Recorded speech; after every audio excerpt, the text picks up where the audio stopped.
Oi, gente, tudo bem com vocês? No vídeo hoje eu vou gravar um vídeo rapidinho mostrando o que eu vou fazer com uma tal pessoa. Agora vocês vão ver, eu saí do jogo, né, e tal, porque eu tô vou mostrar pra vocês.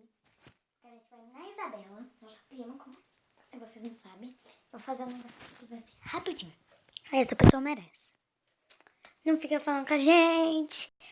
Aconteceu lá no Torfmeister, tá, gente? Então, fiquem com o vídeo aí.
Gente, esse foi o vídeo. Espero que vocês tenham gostado. Um super beijo para todos vocês. E até o próximo vídeo. Tchau. Se vocês não entenderam nada, no próximo vídeo eu explico. É que eu tô com muita pressa pra ir na Isabela. Quem não sabe é nossa prima. Tchau. Ó, gente, pra vocês verem. Não tá mais Sabrina aqui, ó. Ó.